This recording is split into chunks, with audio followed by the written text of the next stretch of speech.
Mesdames et messieurs, je suis Maestro, fils de la nation. Ceci est un message pour mes frères Bamileke qui parlent du changement, qui prônent le changement. Plus précisément à vous, Bertil Okami, parce que hier, lors de nos lives TikTok, grandement écoutés, vous êtes venus donner votre point de vue par rapport à la lutte et vous avez dit ceci. Pour ne pas écorcher ce que vous avez dit, je préfère laisser en écoute et puis je vais donner mon point de vue après 30 secondes. Écoutez et regardez.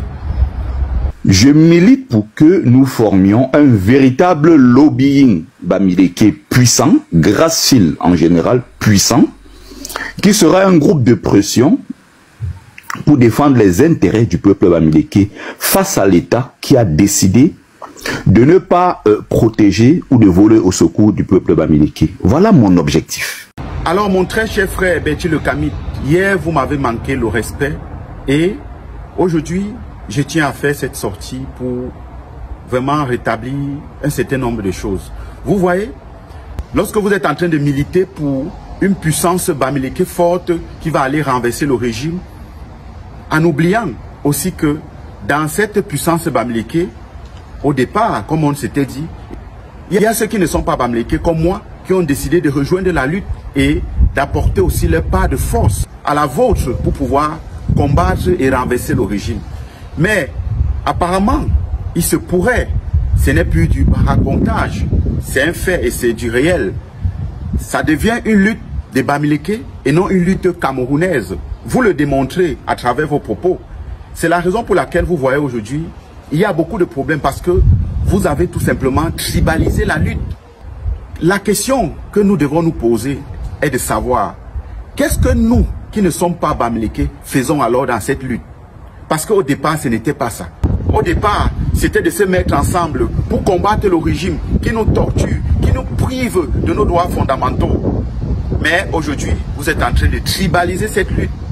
C'est la raison pour laquelle j'ai décidé de te dire ceci, Bertil Okami. J'ai cru jusqu'à la fin, sans écouter tous ceux qui disaient des choses, peut-être auprès de moi. Et par ailleurs, des personnes qui étaient sur ce panel, Étoile Cribienne et toutes ces autres personnes qui se sont offusquées du fait que tu puisses le dire. Tu m'as traité de quelqu'un incapable, tu m'as traité de quelqu'un qui n'avait pas de personnalité. Tout simplement parce que des personnes t'ont reprise en te disant que non, tu ne peux pas te retrouver sur un panel camerounais et que tu tiens ce genre de propos et que tu prônes pour le changement que nous tous nous voulons. Et je tiens à vous dire, même dans le RDPC, ils veulent le changement. Alors, Bertil Okami, quand tu le fais, ça ne t'honore pas. Et moi, ça m'a tout simplement émulé parce que j'ai eu honte après ce live de savoir que ma lutte, mon engagement a été insulté. Mon engagement a été piétiné. Tu as piétiné ma lutte, tu as piétiné mes efforts, Bertil Okami. Quand tu le dis, j'ai cru ici que tu étais la dernière personne qui pouvait tenir ce genre de propos. Mais quand tu le dis, Bertil Okami, vraiment, nous ne pouvons pas alors cheminer ensemble. Ça veut dire que la lutte doit être pour les Bamileke et ceux qui ne sont pas Bamileke doivent tout simplement s'écarter. Je pense que c'est ce que ça veut dire. Parce que quand tu dis que vous, les Bamileke, vous devez être respectés et que vous êtes en train de faire un bloc de force pour pouvoir renverser le régime, je peux donc comprendre que aux États-Unis, toute cette manifestation aussi, ou bien cette démonstration de puissance, c'était pour montrer au régime que vous êtes fort et puissant. Alors, qu'est-ce que nous alors, nous avons à faire dans cela? Parce que nous ne sommes pas Bamileke. Parce que vous êtes en train de nous le prouver, Bertil Okami. Et vous n'êtes pas le seul, ils sont nombreux qui le disent. Peut-être vous le dites à haute voix.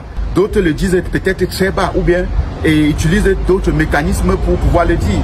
Lorsque vous venez sur un panel aussi respecté, aussi respectable, un panel camerounais, je le dis toujours, nous sommes un panel camerounais et ça ne changera pas. Vous n'allez pas nous empêcher de parler Cameroun. Si vous venez avec les esprits de vouloir diviser, nous n'avons jamais prôné la division ni la sécession, vous le savez. Ça, c'est un panel où tous les Camerounais doivent s'exprimer. D'ailleurs, vous me reprochez de prendre ce que vous appelez des tribalistes sur mon panel. Or, dans les rangs du changement, il existe également des mêmes tribalistes. C'est ce qui me vaut aujourd'hui une fatwa parce que vous dites que je fais venir des tribalistes, ce que vous considérez comme des tribalistes. Pourtant, vous-même, vous prônez le tribalisme et le repli identitaire. Alors, à qui la faute? C'est bien beau de voir la paille dans l'œil d'autrui, mais on oublie la paille qui est dans son œil. C'est bien beau de remarquer qu'il y a la saleté devant la cour du voisin. C'est bien beau aussi de savoir que la même saleté peut se trouver ou bien se trouve même actuellement dans nos cours. Et nous n'avons pas encore nettoyé ce qui est dans nos cours, mais nous sommes en train de reprocher aux voisins de nettoyer la saleté qui est devant sa cour. Il est temps que cela s'arrête. Il est temps que cela s'arrête. Les Camerounais ont le droit et le devoir de se retrouver dans mon panel. Ce que vous traitez pour des tribalistes, vous-même vous êtes des mêmes tribalistes parce que ce que vous prônez n'est que le repris identitaire et le tribalisme. Et ceci, je ne serai jamais d'accord avec cette prise de position. Je suis Maeso, fils de la nation. Excusez-moi. Mesdames, Messieurs, chers compatriotes et toutes celles de ceux qui me font l'honneur de suivre les actions de SOS Cameroun Solidarité par ma voix, je vous dirai jamais assez merci pour ce que vous nous apportez au quotidien. Sans vous, nous ne sommes rien et nous ne ferons jamais rien. C'est pour cela que je ne manque aucune occasion, ici comme ailleurs, pour vous renouveler nos remerciements. Merci à toutes et merci à tous. Mes chers compatriotes, aujourd'hui est un nouveau jour. Je voudrais ici avoir une pensée pour nos jeunes, nos compatriotes, nos mamans, nos personnes âgées, nos parents du côté du nord-ouest et du sud-ouest. J'ai vu des images très choquantes de ces délinquants armés du Nozo, nos compatriotes bien entendu, qui ont encerclé les enfants quelque part, les demandant de se déshabiller. Vous voyez jusqu'où la bêtise de ce système a accompagné, a instrumentalisé des jeunes gens. Peu d'humanisme, plus de moralité. Il n'y en a plus. On ne respecte plus rien. On croise des jeunes enfants. On les demande de se déshabiller. Alors, qu'est-ce que votre combat a à voir avec déshabiller les enfants? J'ai reçu une autre vidéo que vous pouvez voir là. C'est-à-dire que les enfants, des bébés de 5 ans, s'en vont à l'école. Il y a un militaire devant. Il y a d'autres derrière pour accompagner les enfants à l'école.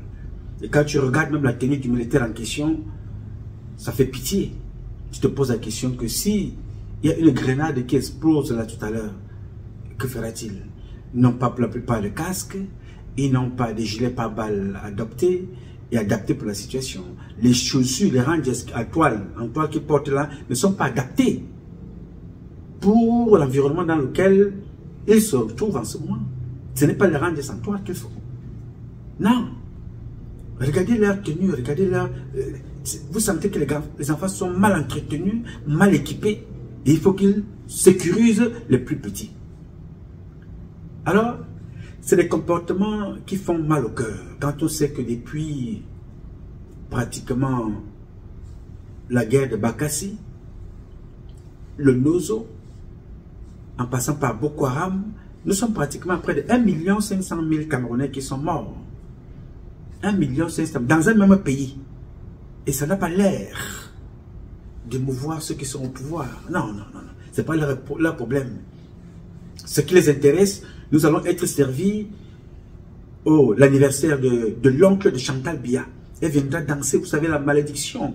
Quand Chantal Biya a signé son pacte chez les démons, c'est que ce qu'elle fait là, ça s'appelle le rituel de l'humiliation publique. Partout, même quand il y a deuil, Chantal Biya va toujours danser. Même si vous voyez le cadavre passer là, Chantal Biya doit toujours danser. Parce que le démon avec lequel ils ont signé leur pacte a décidé de l'humilier comme ça. C'est-à-dire, vous avez un deuil au Cameroun, appelez Chantal Biya, elle va danser. Donc, ils vont nous servir les anniversaires. C'est là où on voit Paul Biya, anniversaire de son âge, 115 ans, du vrai. L'âge administratif, vous connaissez. L'anniversaire de son parti, il y a un gâteau. L'anniversaire de sa femme, il y aura un gâteau. L'anniversaire de l'oncle de sa femme, on célèbre également. Chaque fois, c'est la République qui s'arrête. Hein. Les ministres sont invités. Attention, les Célestine Ketcha sont invités. D'autres ministres sont là. L'anniversaire de l'oncle, l'anniversaire du président, les personnalités sont là. Il faut travailler pour payer les dettes qui engagent l'avenir des Camerounaises et des Camerounais. Mais la femme du président célèbre les anniversaires. Célèbre l'anniversaire du président, l'anniversaire du parti, l'anniversaire de sa femme, l'anniversaire de sa fille, l'anniversaire de son oncle, l'anniversaire de son beau-père. Ça, ce sont les anniversaires. Je ne vous parle même pas des deuils. Le père est mort. La République se déplace. La mère est décédée. La République se déplace. La femme du père de Chantal Biya est morte. La République se déplace. Chaque fois, il faut danser. Il faut manger. Il faut célébrer. Il faut fêter. Cameroun s'arrête. Donc, pendant que les Camerounaises et les Camerounais sont en train de mourir, ceux qui sont en train d'appeler à protéger Chantal Biya, le premier peuple, le peuple. Parce que chaque fois qu'on vous parle de sécurité, ce n'est pas l'homme en tenue. Il faut qu'on vous enseigne ça à l'école. De toute façon, le Cameroun de demain, on va apprendre ça aux enfants. La première sécurité d'un peuple, c'est le souverain second, qui est le peuple. D'abord. Parce que quand il se passe quelque chose dans le quartier, on ne demande pas à un policier. Le policier se réfère toujours au peuple, avec un petit carnet à main. Oh, bonjour madame, bonjour monsieur, vous qui étiez là, qu'est-ce qui s'est réellement passé? Oui, on a vu que le monsieur là, il était en train de dire qu'il n'a pas l'eau. Il n'a pas l'eau potable à la maison, qu'il manque de l'eau. Hein? À force de demander de l'eau, tac, directement on a tiré sur son pied. Pourquoi madame? Parce que il demandait juste de l'eau. On a tiré sur son pied. Il est sorti avec une pancarte. Il dit vraiment, monsieur le président, ça ne va pas ici dans ce pays. On a un problème de manque d'électricité, de manque d'eau, l'insécurité. Bon, où est-il à ce moment? Où il se retrouve à Konangi. Avant, c'est aux civils qu'on pose la question. Et ces civils-là meurent tous les jours. Ça ne meurt pas Chantal Biya. Ça ne meurt pas son mari. 1000 morts, Ezeka, ce n'est pas leur problème. Des centaines de morts, nord-ouest, sud-ouest, ce n'est pas leur problème. Centaines et des centaines, voire des milliers de morts du côté de Boko Haram, ce n'est pas ça leur problème. Combien de fois, ça c'est une question pour vous, répondez-moi en inbox dans mon numéro 001 551 666 1027. La question que je vais vous poser là maintenant. Combien de fois avez-vous déjà vu le drapeau camerounais en berne? Parce que le drapeau est en berne quand il y a deuil, quand il y a une catastrophe naturelle dans un pays, quand il y a crime de masse, on met le drapeau en berne. Quand une autorité importante meurt, si Paul Biya meurt maintenant, ce que je souhaite le plus tard possible, que Dieu l'appelle, dans lequel il aura 300 piges, on mettra le drapeau en berne. Alors expliquez-moi comment est-ce que les enfants peuvent être assassinés. 7 militaires, ça passe inaperçu. 24 militaires, ça passe inaperçu. 30 militaires, ça passe inaperçu. 2 militaires, ça passe inaperçu. Mais nous sommes Camerounais. Nous sommes fiers de dire, je suis Camerounaise, je suis Camerounais. Ces gens-là sont des présidents pour le peuple. Ils sont des ministres pour un peuple. Ils sont des directeurs généraux, des responsables de la sécurité qui constituent la ceinture sécurocrate de Paul Biya. Première responsabilité sur le peuple. Ils ne sont pas là. Le drapeau n'est pas en berne. On vole même l'argent qui est appelé à être remis à la famille du mort. Donc, tout ça, ça ne meurt personne. Chantal Biya danse. Je ne vous parle pas de sa fille. Elle va faire des sorties abracadabrantesques. Elle va raconter sa vie. Où tu sens vraiment que cet enfant, ce n'est pas sa faute. Je dis ici. Ce n'est pas une moquerie. Je le rappelle encore. C'est un constat.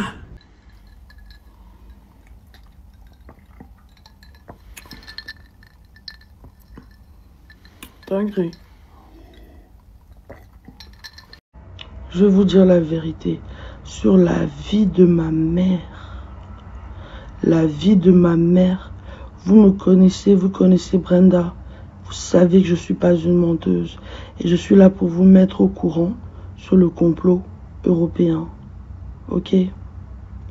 Comme je vous avais expliqué, moi je suis haute surveillance. Ok? Je ne sais pas pour quelle raison, je ne sais pas pourquoi. Mais ça dure depuis 8 mois. Maintenant donc, pour vous mettre à jour sur ce qui se produit, la surveillance ne s'est pas arrêtée. Le harcèlement non plus. Au contraire, tout est devenu genre exposé, genre. Plus personne ne se cache. Et c'est en mode, frérot, j'ai viré à l'international, je ne vous dis même pas. Je suis devenu aussi sujet de conversation dans ma propre ville de Genève. Tout ça basé sur des accusations que les gens qui ne m'aiment pas font. Tout ça basé parce qu'ils ont une fascination sur mes activités, ma vie privée, mon espace privé. Je ne sais pas si vous vous rendez compte en fait. Donc moi, je suis dans une chambre, H24, 24 heures sur 24, 7 jours sur 7. Je sors à peine. J'interagis à peine avec ces gens. Même pas bonjour, bonsoir. Je suis dans ma chambre H24. Je regarde la télé, je regarde des films. Et j'arrive quand même à susciter de la haine profonde venant de parfaits inconnus que je ne connais pas.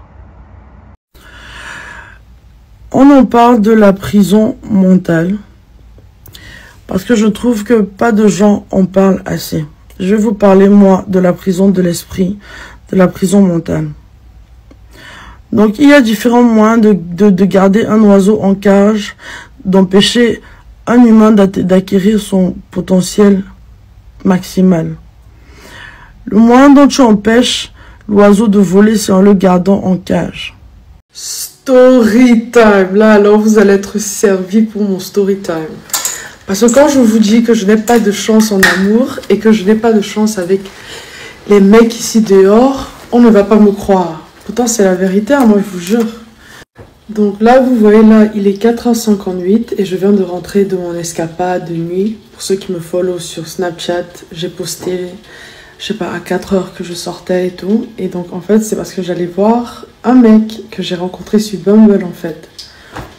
Donc, le mec, je match avec lui aujourd'hui. Et en fait, le truc, c'est qu'il vient pas de Genève, il est américain. Et il avait mis sur son profil qu'il est là pendant une semaine et il va repartir. Du coup, quand je match avec lui, j'essaie de faire la conversation, je dis jolie photo et tout. Il me dit, je quitte Genève dans quelques heures, viens me rejoindre. Je suis d'abord genre... Après, j'ai dit, ok, vas-y, je viens. Tu pars à quelle heure? Il me dit, je pars à 5h. Je dis 5h du matin. Il dit oui. Moi, j'étais déjà dans mon lit, que je savais que j'allais roupiller d'un moment à l'autre. Et j'étais genre, ok, il fait 1m92, il est plutôt pas mal, plutôt beau gosse. Il a l'air d'être bonne vibes et tout. Et en plus, j'étais dans mon lit, j'avais trop rien à faire. Et j'étais d'humeur spontanée, on va dire ça comme ça. Tout le monde sait que je prends énormément de temps à me préparer. Ça. Mais bon, vu qu'il voyageait... Mais bon, vu qu'il allait voyager super tôt le matin pour rentrer, je sais pas, aux États-Unis, je me suis dit, vas-y, je vais me préparer rapidement. Et quand je vous dis, je vous jure, je me suis préparée à la vitesse de la lumière. Je me suis jamais préparée aussi rapidement, voilà. Ouh, bon, je me suis douchée, je me suis maquillée, je me suis habillée, puis réhabillée parce que j'aimais pas ce que je portais. J'ai sauté dans la voiture et je suis allée directement à l'adresse qu'il m'a donnée et tout. Et genre, comme je perdais du temps, bon, je perdais pas de temps, mais bon, il m'écrivait, me disait que I'm leaving at 5, hurry up, babe. Donc j'ai dit, ok, vas-y. Il m'a écrit, hurry up, babe. Ah, vas-y, je me dépêche. Bon, bref, j'appelle donc mon garde du corps et je vais dans la voiture et tout, et on conduit jusqu'à l'adresse qu'il m'a donnée. Ça me prend 13 minutes pour arriver à l'adresse qu'il m'a donnée. J'arrive à l'adresse qu'il m'a donnée. Il me dit, on va chiller dans ma voiture. On va chiller dans ma voiture à moi. Parce que lui, il est dans la voiture avec son chauffeur. Il veut pas que son chauffeur s'énerve. Moi, j'étais genre, ok. On peut chiller dans ma voiture, il n'y a pas de problème. Mais je dis, il y a juste, il y a le chauffeur dans la voiture. Et j'ai quelqu'un d'autre avec moi dans la voiture. Après, il me dit too late. Il me texte too late, genre trop tard. Je dis trop tard quoi? Genre trop tard tu pars? Il dit oui, il va à l'aéroport. À part si tu me suis jusqu'à l'aéroport. J'ai une tête à suivre les gens partout où ils vont, genre comme une stalkeuse jusqu'à l'aéroport. Genre, je veux pas être arrogante, mais genre, frère, je me suis bougée, je t'ai suivi 13 minutes après. Genre, j'ai fait tellement d'efforts et tu veux que je te suive jusqu'à l'aéroport. Alors là, c'est pas la première fois qu'un homme me manque de respect parce que c'est vraiment pas la première fois. D'abord, je trouve les hommes arrogants et qui se croient tout permis, mais de me faire me déplacer après de 5h du matin, que je bouge mon cul, que je me maquille, que je m'habille. Frère, j'ai gaspillé un habillement pour toi et je vais vous montrer mon outfit. Vous allez voir, c'est quand même assez cute, c'est laid back et tout, c'est tranquille, mais c'est cute quoi. Bref, il me dit, à moins que tu me follow à l'aéroport. Et j'ai dit que maintenant, enfin, je suis fatiguée, je vais rentrer à la maison. Ça, c'est la fin de mon histoire. Mais bref, la seule raison pourquoi je suis même allée jusque-là, c'était parce que, genre, c'était trop mon genre de mec, on va pas se mentir. Grand, mignon. Et je pense qu'il a mis un truc sur sa bio, genre, un truc qui peut pas arrêter de parler, dont il va jamais arrêter de parler. Et il a mis les théories du complot et... J'adore les théories du complot, dont on avait ça en commun et tout. Et j'aime le fait qu'il était genre direct quand on s'est parlé, c'était genre tac, tac, tac. Mais après, le manque de respect, c'est pas trop mon truc. Bon, pas grave, c'est des choses qui arrivent, c'est même pas comme si on se connaît plus que ça. Je vais vous montrer mon outfit quand même.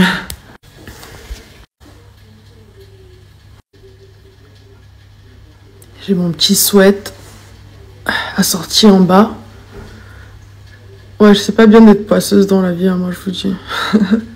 J'explique, je décris la situation. La famille maudite au paradis.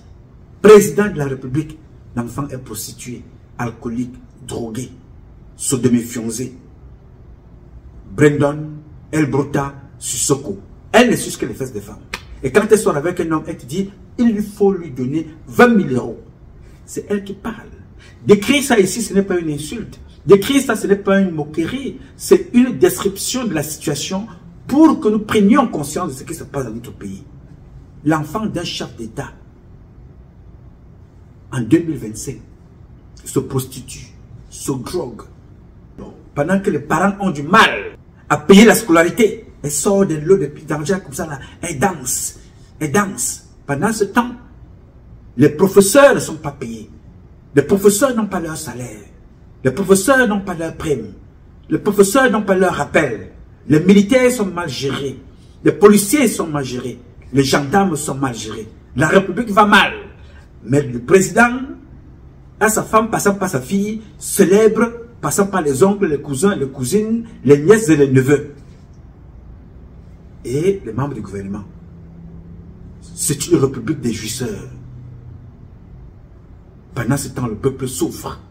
Alors, j'ai voulu avoir une pensée pour tous ces Camerounais, pour toutes ces Camerounaises qui sont victimes de cette république des jouisseurs. Je voulais avoir une pensée pour vous toutes et vous tous. Alors, mes chers amis, le but de la publication d'aujourd'hui était de répondre à une question qui a été posée par un jeune compatriote qu'on appelle Chris Maestro, que je salue. C'est un jeune compatriote qui publie, hein, c'est-à-dire qui a des contenus, il a sa ligne éditoriale. C'est pour ça que vous avez vu que je vous ai fait l'introduction avec l'une de ses capsules. Pour que je ne vais pas commenter sa capsule. Parce que je ne commente pas moi ce que font mes compatriotes combattants, qu'ils font bien, qu'ils ne font pas bien. Alors, chaque fois que je prends une capsule pareille, c'est pour présenter, échanger, sensibiliser les plus jeunes, ceux qui nous suivent, qui n'ont pas encore été victimes de ce que a vécu Maestro et de ce que dénonce Maestro dans ses publications. Alors, Maestro, d'après vous qui avez suivi attentivement cette introduction, il a posé une question. C'est à cette question-là que je vais répondre ici. Et il pourra apprendre quelque chose, parce que je sais qu'il sait, il connaît beaucoup de choses. C'est un jeune qui est très doué et qui aime son pays, il est un patriote. Il a posé la question, après avoir suivi cette publication. Qu'est-ce que nous, qui ne sommes pas des Bamileke, faisons dans cette lutte? Qu'est-ce que nous, qui nous ne sommes pas originaires de l'Ouest, que faisons-nous dans cette lutte? C'est la question qui se pose lui, le jeune maestro. Alors pour répondre au jeune maestro, je vais partager avec vous cette publication du compatriote Blaireau Niamek. Écoutez et regardez. Vous avez des frères et sœurs qui jalousent tout ce que vous faites. Et ne dormez pas sur vos lauriers en disant nous sommes nés du même ventre, nous avons le même sang. Il n'y a aucun sang dans ça. C'est ça qui vous tue. Moi je surveille tous mes frères et ils le savent. Mon aîné en premier, il est sous surveillance permanente. Il le sait, il m'écoute. Sa femme de lui m'écoute en ce moment. C'est vrai, Blaireau aussi que... Bien, alors mon jeune frère maestro, avec beaucoup d'admiration que j'ai pour toi, tu viens donc d'avoir un début de réponse à ta question. Les frères qui n'aiment pas certains de leurs frères, les sœurs qui n'aiment pas certaines de leurs sœurs. Dans une même famille, les gens se détestent. Il prescrit, il écrit et il décrit. Ce qu'il dit là est vrai. Les gens se détestent. Même dans la famille. Alors, mon cher frère, compatriote maestro, n'attends pas ici, dans ce combat, que tu vas te faire aimer ou bien tu vas te faire apprécier. Tu seras insulté, mais copieusement même. Pourquoi? Parce que tout le monde que tu vois dans les réseaux sociaux n'ont pas un but commun dans ce combat que tu crois mener. Il y a ceux qui sont des commerçants. Ils pensent qu'en insultant l'autre, ils se donnent la visibilité pour mieux vendre. Il y a ceux qui font partie du système en place, des opposants, d'autres du parti au pouvoir, mais qui viennent là pour se donner une image en venant t'insulter, même si ça automatiquement que ce que tu dis est vrai. Je les appelais les Mazembe 1 et les Mazembe 2. Les Mazembe 1, tu les trouves dans le parti de mon père, le RDPC, Paul Biya. Les Mazembe 2, tu les trouves dans les partis d'opposition. C'est-à-dire avec eux, tu ne peux pas avoir un avis. Tu donnes ton avis, tu es un tribaliste. Tu donnes ta position, tu es un corrompu. Tout ça, il vient te dire ça sur ta propre page. Hein. Moi, personnellement, je n'y vais dans aucune page. Je regarde mon jeune frère maestro avec beaucoup d'admiration et beaucoup de plaisir. Les capsules me sont envoyées et je regarde ça avec beaucoup de plaisir. Elles sont découpées. Le message est important pour passer un message, pas pour insulter, pour instruire, sensibiliser et informer. Alors, beaucoup ils viendront parce qu'ils viennent te soutenir. Ils observent ce que tu fais. Ils saluent ton combat. Ils t'encouragent. Ils partagent ton point de vue. Ils donnent aussi le leur. Mais la plupart du temps, tu vas te faire insulter comme si pour rien. Alors je voudrais te dire ici, mon jeune frère, on n'a pas besoin dans ce combat d'expérience. Moi, ça fait plus de 30 ans. Tu ne me verras jamais, au grand jamais, venir m'asseoir ici, dire, oh tel, oh toi tu m'as insulté, toi tu es qui, tu te prends pour qui? Moi je suis Patrice Noma, je suis dans le combat depuis, non. Frangin, jamais de la vie tu me verras faire ça, jamais. Je n'ai pas une seule seconde à perdre, mais, jeune frère, je souffle, tu sais que ce souffle-là ne l'achète pas. Donc, ce que je dépense ici avec vous, je suis en train de célébrer la vie que Dieu m'a donnée. J'exprime d'abord mes convictions. Je n'exprime pas pour faire plaisir à X ou à Z. J'exprime d'abord pour me faire plaisir. Que Z aime, tant mieux. Que X aime, tant mieux. Que Y n'aime pas, tant mieux. C'est son problème là-bas. Ça c'est pas mon sujet. Alors, jeune frère maestro, dans la maison de celui qu'on appelle Zamba, Zambé, Zambé, Zambe, Zama, Tatabe, Si, Loba, God, Job, Allah. En d'autres termes, dans une langue étrangère, on l'appellera Dieu. C'est comme ça qu'on l'appelle. Dans la maison de Dieu, il y a des divisions. D'où Belzébuth, d'où les démons, d'où Satan. Satan n'est pas la créature de Christ maestro. Satan est la créature de Dieu. Donc, depuis là-bas, la création, il y a des divisions. Alors, tu es appelé à faire avec. Mon grand-père m'avait raconté une histoire. Parce que lui, il a fait la guerre, mon grand-père, avec les Allemands. Il allait combattre aux côtés de ceux qui nous détestent. Ces Français-là, le gouvernement français, il allait combattre là-bas pour chasser les Allemands.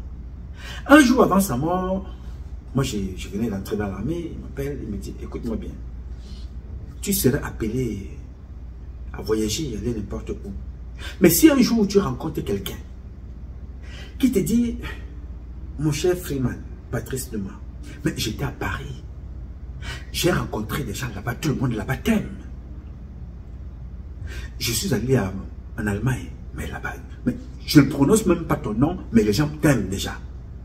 Quand je passais en Angleterre, mais avant même que je ne sorte de l'avion, même les hôtesses, le vent de l'Angleterre, les taximans me disaient qu'ils t'adorent.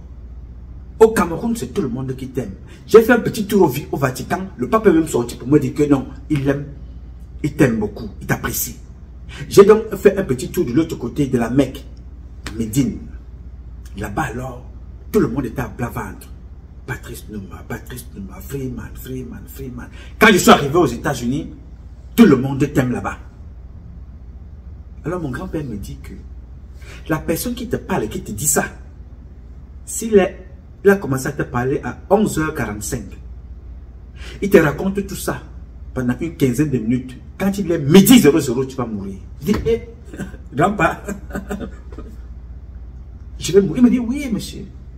Il commence à te raconter ça à 11h45. Donc il va prendre 15 minutes pour te raconter partout où il est passé, on t'aime. Personne ne te déteste. Partout où il est passé, on t'aime. À midi 00, tu vas mourir et tu meurs. Je dis, pourquoi, grand-père? Il me dit, parce que tu dois vivre avec des ennemis. Si tu n'as pas d'ennemis, tu n'es pas un homme normal. Si tu as des gens qui te détestent partout, où te détestent, personne ne t'aime sur la terre, tu meurs à midi 00. C'est-à-dire, on commence à te dire qu'on est allé à Paris, tout le monde te déteste. On est allé aux États-Unis, tout le monde te déteste. Au Cameroun, tout le monde te déteste. En France, tout le monde te déteste. Au Sénégal, Côte d'Ivoire, partout en Afrique, on te déteste. En Asie, en Chine, partout. On a commencé à te dire ça à 11h45, quand il est midi, tu meurs. Il me dit, oui, mon petit-fils, sache que même ton corps a besoin de certains microbes pour se maintenir en équilibre. Tu as besoin des gens qui te détestent. Tu as besoin des gens qui doivent te détester. Parce qu'automatiquement, tu vas avoir des gens qui t'aiment. Parce que Dieu ne t'a pas créé pour te détester. Dieu t'aime. Alors tu dois avoir des gens qui te détestent pour que tu restes en équilibre. Quand tu as le plus, il y a aussi le moins. Automatiquement. Même quand tu vois un homme handicapé, il y a un côté qui le soutient quelque part. Si tu le vois sur une chaise et qu'il ne peut pas marcher, il y a toujours un équilibre quelque part au niveau des mains. Dans la vie, il faut un équilibre. Il y a toujours. N'attends pas qu'on va t'aimer. N'attends pas qu'on va seulement t'aimer. On doit aussi te détester. Je n'ai pas dit qu'on va aussi te détester. On doit te détester. C'est un impératif. On doit te détester pour que tu restes en équilibre. Alors, ne passe pas ton temps à chercher à convaincre les gens. Je suis là dans le combat, mais attends. Quand les anglophones ont commencé le combat, est-ce qu'ils ont appelé Maestro? Est-ce qu'ils ont appelé Numa? Ils n'ont pas eu besoin de X ou de Z. Ils ont décidé de mener leur combat. Donc tu dois comprendre ça. Frangin, il y a des gens dans leur propre famille. Écoute bien ce que je vais te dire, maestro. Dans leur propre famille, chaque fois quand il y a réunion de famille, ils sont assis dans un coin. Il est là, il ne dit rien. Tout le monde a fini de parler. On a même interrogé les poules, les coqs et les chiens et les chèvres attachés derrière la maison au village. Après on dit, hé, Benjamin, mais toi tu ne dis rien. Il y aura quelqu'un d'autre qui va... Ah, vous connaissez Benjamin, lui n'a jamais rien à dire. Non, passez chez quelqu'un d'autre. Allez donc voir Benjamin dans les réseaux sociaux. Il ne s'appelle plus Benjamin Gacha. Non, il ne s'appelle plus Benjamin Ondoa. Non, il ne s'appelle plus Benjamin Bouboum. Non, jamais Benjamin Bion. Non. Tu vas entendre qu'il s'appelle Cascadeur. Benjamin qui ne parle pas dans la famille. Il n'a rien à dire. Viens, on leur voit les insultes. Il ne répond pas. Il ne développe pas. Dans sa propre famille, il ne donne pas un seul mot. Il ne parle pas. Benjamin est assis dans un coin. On l'a même surnommé Benjamin le Moumou. Mais va alors voir Benjamin dans les réseaux sociaux. Cascadeur, l'arc-en-ciel. Voilà son nom.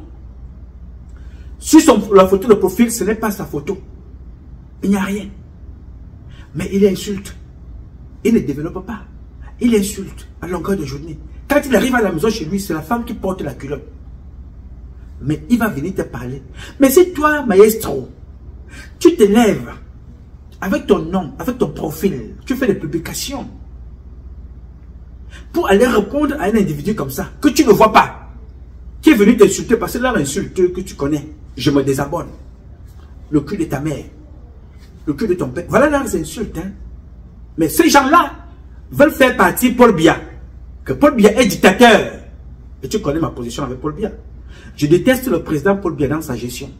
Je ne peux pas voter pour lui. Et je me bats pour qu'un Betty ne soit plus président au Cameroun. Je le dis ici. Je l'ai dit hier. Je le dis aujourd'hui. Je le dirai encore demain. Je le dis ici, aujourd'hui. Je l'ai dit hier, je le dirai encore demain, que je me battrai de toutes mes forces. Un Betty ne revienne pas à la place de Paul Biya. Un Betty ayant travaillé avec Paul Biya dans son régime dictatorial. Je me battrai que toutes les personnes ayant travaillé avec Paul Biya, sortant des 10 régions qui constituent cette organisation criminelle, je me battrai contre eux jusqu'à la dernière goutte d'énergie. Commençant par mes propres parents. N'est-ce pas? Mais, je le dis là, je n'ai pas un faux nom. Hein. Je m'appelle Nouma Patrice Freeman. C'est comme ça mon nom. Je ne me cache pas. Je le dis, tout le monde connaît mes publications. Tu m'as surnommé d'ailleurs le doyen. En fait, j'ai vu ça, je vois ça plusieurs d'entre vous qui m'appellent le doyen. Ça veut dire que je fais partie des 5 doyens du combat à l'extérieur depuis plus de 30 ans. Mais tu trouveras quand même quelqu'un qui viendra m'insulter dans ma position. Je donne ma position que je ne soutiens pas Paul Biya dans sa politique de président. Il a échoué. Je ne peux donc pas soutenir Paul Biya. Bien. Alors, je ne soutiens pas tous les candidats qui concourent avec Paul Biya parce que je sais que Paul Biya est un voleur d'élection. Je le dis ici. Je l'ai dit hier, je le dis aujourd'hui, je le dirai demain. Mais tu trouveras quand même Benjamin le cascadeur, Benjamin le moumou, venez me demander que, bon, Nouma, toi qui parles là, tu es même de quel côté? Mamba, toi tu sors, tu es de quel côté? Alors quand quelqu'un te pose une telle question, penses-tu que le bol d'air que Dieu m'a donné de profiter de la journée, je dois répondre à un individu comme ça? Parce que là je te prends ce qui est gentil, parfois c'est des insultes. Alors heureusement j'ai des administrateurs. On te repère, on t'efface, on te bloque, on te jette dans une poubelle non recyclable et on continue. Parce qu'on ne veut pas la saleté. Yes sir, on te nettoie. Tu continues dans ta route. Alors je te raconte ça pourquoi? Parce que chez mes propres parents, Betty, on me traitera d'avoir trahi la famille parce que je ne soutiens pas le père. Chez mes frères, de l'autre côté, du côté des opposants, ils vont dire que je suis un infiltré, je suis un pion, je suis un traître. Mais dans les deux cas, est-ce que tu sais ce qui me fait plaisir? C'est que j'ai réussi à démontrer aux gens que je peux être moi, en expliquant, en exprimant et en informant des gens de ma propre position, de mes convictions. Alors que Paul Biya, c'est celui-là qui m'a envoyé à l'école militaire. C'est la seule chose que je sais faire dans la vie. La sécurité. Protéger l'autre. C'est tout. Et c'est lui qui m'a appris et qui m'a permis d'aller apprendre ça. C'est le chef suprême des forces armées qui signe les ordres de mission avec son ministre de la Défense. Donc s'il y avait quelqu'un à soutenir, objectivement parlant, si je voulais maintenir ce que vous avez appelé la proximité sociologique, nous venons de la même région, les petits peu d'anglais, c'est Paul Biya sans discussion. Mais je ne peux pas soutenir Paul Biya. Je ne peux pas soutenir ce monsieur parce que j'ai compris que c'était un imposteur président. Je le dis pour faire plaisir à Paul Biya? Non, je le dis pour dénoncer ce qui se passe chez nous après avoir longtemps observé. 43 ans, j'ai observé ça, j'ai dit non. Le dire, à ce moment-là, quand je le dis ainsi, les Mazembedeux de l'opposition viendront me faire comprendre que oui, c'est bon, mais voilà, le seul gars Betty qui est contre le système s'appelle Nouma Patrice Freeman. Mais quand je vais me lever également, je vais dire ici que les opposants là, il n'y a aucun opposant au Cameroun. Il n'y en a pas, je n'ai pas dit excepté tel, il n'y a aucun opposant au Cameroun. Alors ces opposants qui vont concourir avec Paul Biya aident Paul Biya dans sa roubladise, à légitimer sa roubladise politique et à voler les élections. Donc, votre opposant principal, nous dit-on, comment un opposant peut être principal alors qu'il n'a même pas de voix, il n'a pas d'élu, mais il est opposant principal. C'est son choix, c'est son droit. Nous respectons ça. Mais je ne suis pas pour cet opposant principal. Dans la forme, dans le fond, nous partageons qu'il faut que Paul Biya parte. Nous partageons ce qui ne va pas dans le pays. Nous partageons le sous-développement, le manque d'infrastructures. Nous partageons la dénonciation sur la corruption, le vol, les abus, les emprisonnements arbitraires. Mais la forme, D'aller concourir avec la même personne, 7 mandats, 43 ans, ça veut dire que vous êtes complice. Ça veut dire que ces opposants-là travaillent pour Paul Biya. Sinon, vous aurez changé de tactique depuis très longtemps. Alors, dire ça, non, à ce moment-là, tu n'es plus le meilleur Gabiti, le meilleur Camerounais, le doyen qui dit la vérité. Pour dénoncer ce système, tu deviens maintenant le traître parce que tu dénonces maintenant la roubladise des opposants Waya Waya, Mazembe, Nombato. Alors, toi, jeune maestro, ayant regardé ça, toi qui es jeune, tu n'as pas notre kilométrage, tu as encore beaucoup de souffle à donner. Parce que parfois même je parle avec vous ici, je me souffle moi-même, je suis obligé de prendre un bol d'air pour dire qu'il faut que je continue le combat. Toi, tu dois donc t'en inspirer. Comment mes aînés géraient le combat dans les années 60? Ils n'avaient pas WhatsApp sur YouTube, Facebook, TikTok. Ils n'avaient pas tout ça. Ok. Comment ceux qui sont venus après gèrent-ils le combat? C'est la même chose que tu fais avec des vidéos là. Tu coupes les parties qui t'intéressent pour passer ton message. Tu le fais avec plusieurs vidéos. Et c'est un travail lourd, long, méthodique. Le travail que tu fais, il est pénible. Pour faire ce que tu fais, mon jeune frère maestro, et d'ailleurs comme la plupart de ceux qui le font, couper des vidéos pour prendre des parties, pour partager, c'est un travail très long, fastidieux. Parce que si une vidéo dure 1 heure, il faut que tu écoutes les 1 heure, tu prennes des parties, tu montes et puis tu partages. C'est le même comportement que tu dois avoir dans ton cœur et dans ton corps et dans ton âme et dans ta façon de gérer. Ne garde pas ce qui ne t'apporte rien. Ne réponds pas à n'importe qui. Il y a des gens qui cherchent des vues, sachant que quand ils vont prononcer le nom de Maestro, Chris Maestro, en prononçant ton nom, ça leur donne des vues. Je vais te raconter une histoire, tu vas tomber de nuit. Alors pour te la raconter, je t'invite attentivement à écouter cette publication que tu vas écouter là. Écoute-la attentivement. Ce n'est pas long. Écoute attentivement cette publication. Pourquoi? Parce que la personne qui parle là-dedans ne me connaît pas.